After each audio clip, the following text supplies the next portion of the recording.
భాగవతంలో ఉద్ధవుడి యొక్క బాల్యం గురించి వస్తుంది. 5 సంవత్సరాల ప్రాయంలోనే శ్రీకృష్ణుడికి సంబంధించినటువంటి బొమ్మలతో ఆడుకునేవాడట. భగవంతుడికి నైవేద్యం సమర్పించడం, భగవంతుడికి స్నానం చేయించడం, ఇలాంటి ఆటలతో మునిగి తేలుతూ ఉండేవాడు. పరీక్షిన్ మహారాజు, ధ్రువ మహారాజు, ప్రహ్లాద్ మహారాజు లాంటి భాగవతోత్తములు చిన్న వయస్సులోనే భగవంతుడి యొక్క భక్తిలో ముందుకు వెళ్తారు. మరి కలియుగంలో మనం మన పిల్లల్లో అలాంటి జ్ఞానాన్ని వృద్ధి చేయాలి అంటే ఏం చేయాలి? గమనించండి, మనం పిల్లలకి మొబైల్ ఫోన్స్ ఇస్తూ ఉన్నాం. పిల్లలు ఆ మొబైల్ ఫోన్స్ ని స్క్రోల్ చేస్తూ వాళ్ళు ఎక్కడ ఏమి నేర్చుకుంటున్నారో మనకు తెలియదు.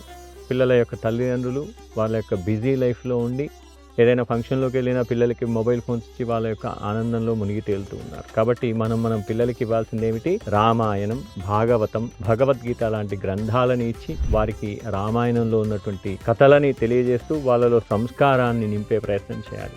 అలా చేసినట్లయితే పిల్లలు అద్భుతమైనటువంటి భావి భారత పౌరులుగా మార్పు చెందుతారు. ఈ విషయాన్ని మనం గమనించి మన పిల్లల జీవితంలో, మన జీవితంలో మార్పులు తెచ్చుకొని భగవద్గీత, భాగవత గ్రంథాలని ఆహ్వానిద్దాం. హరే కృష్ణ.